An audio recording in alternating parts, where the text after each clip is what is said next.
In the first two episodes, we look at some poems from these earliest poetical collections and show how, before and during Confucius' time, Shijing poems were recited or performed by state envoys as a primary means of conveying diplomatic intentions.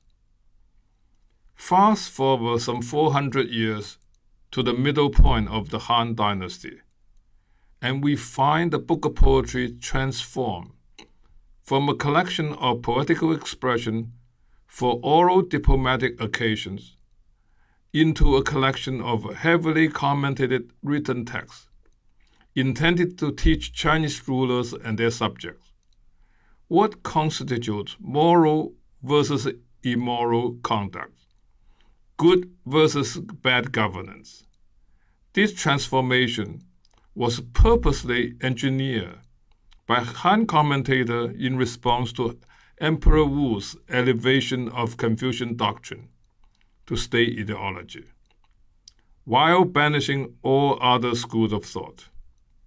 Thanks to Han commentators' reinterpretation, the book of poetry, along with other 5 texts, became Confucian canon.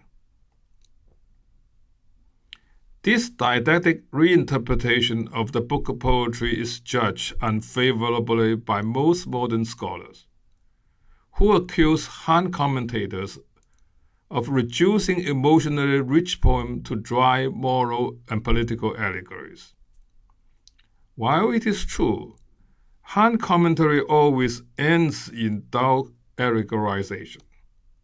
The allegorizing process itself, as well as the strategies employed, displays a beautiful exercise of imagination, too often overlooked. Let us look at some Han commentators' clever sleights of hand in reinterpreting 3 poems. The first poem is Osprey, the first and the most discussed and most anthologized of the 305 Shijing poems.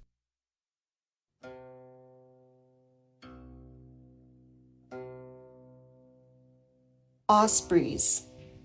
Guan guan cry the ospreys on the islet in the river.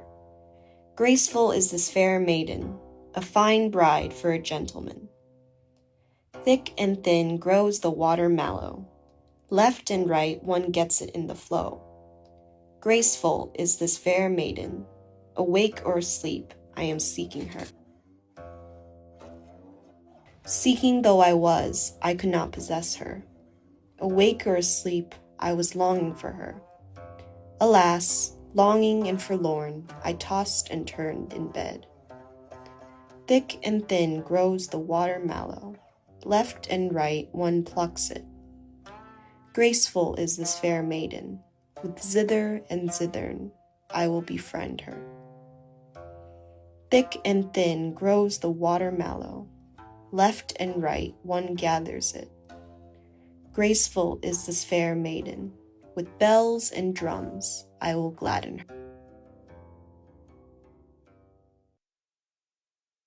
The poem depicts the wooing of graceful young woman by a male speaker. We are delighted by an interesting patchwork of snapshots. First, a graceful woman set against singing osprey on an island. Then another picture of her harvesting water plants, punctuated by images of the speaker, tossing and turning in bed, pining for the woman day and night, and hoping to gladden her with music. Commenting on this poem, the anonymous author of the Prefaces to the Book of Poetry, the most important of Han commentators, writes, quote, Osprey celebrates the finding of a virtuous woman to match a law. She worried about the worthy not being promoted and did not indulge in her own sensuality. She grieved over the neglect of the beautiful, yearned for the worthy, and did not harbor anything that is against the good. This is the meaning of Osprey. Osprey is the beginning of the heirs. It is that by which the customs of the world are influenced, and the husband-wife relationship is rectified. Hearing this commentary and its obvious disconnect, one may wonder if this was meant for another poem. The gender of the central subject has changed from male to female, the theme from courtship to husband-wife relations. But it's no mistake. It is indeed a commentary on Osprey. So what's the purpose of changing the speaker's gender and taking the poem as a description of one woman courting another? Is this a description of lesbian relationship in ancient China? A modern Western reader could wonder. The answer is of course no. The female speaker is courting a graceful woman, not for herself, but as a concubine for her husband. The female speaker is identified as Tai Si, the main wife of King Wen, the founder of the Zhou dynasty. So her courtship takes on a special moral significance. Perfect harem management. As the main wife, she curbs her own sensuality and rose above jealousy to find worthy concubine for her husband king. This undoubtedly helped to put the royal house in perfect order. No small feat indeed. Since antiquity, Chinese kings and emperors kept dozens of concubines, meticulously ranked and titled. It is not hard to imagine how a harem plagued by jealousies and intrigues could easily wreak havoc with the royal house and by extension the dynasty. Conversely, one could reason that a virtuous, jealousies-free main wife would exert a stabilizing influence over all the concubines and ensure peace in both the royal house and the dynasty. In measuring up to this ideal of a perfect queen wife, Tai Si in turn was seen as a living tribute to King Wen's own moral virtues. And together, they became the perfect model for husband-wife bond. This is, I believe, the line of reasoning behind the commentator's decision to change the speaker's gender and the nature of courtship, turning the poem into a glorifying portrait of King Wen's wife. We might wonder if such gender switching is possible when interpreting a Western language poem. Not so easily. The clear gender distinction in pronouns, and even nouns in some Western languages, closes the space for such a gender shift, as here made by the author of the preface. In classical Chinese, by contrast, pronouns are not gendered, let alone other part of speech.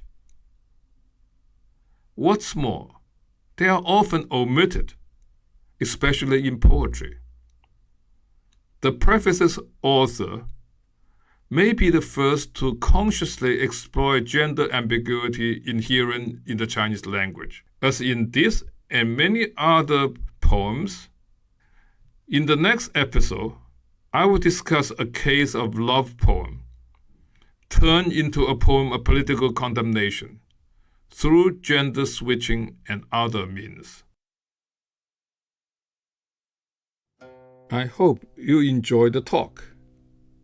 Let us relax and listen to a reading of the poem in Mandarin. 诗经周南关雎关关雎鸠，在河之洲。窈窕淑女，君子好逑。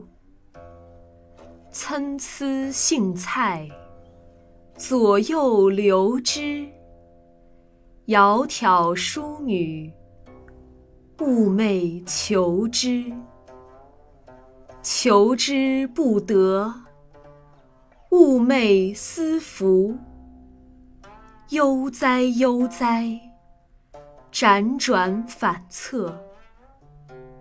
参差荇菜，左右采之。窈窕淑女，琴瑟友之。参差荇菜，左右芼之。窈窕淑女，钟鼓乐之。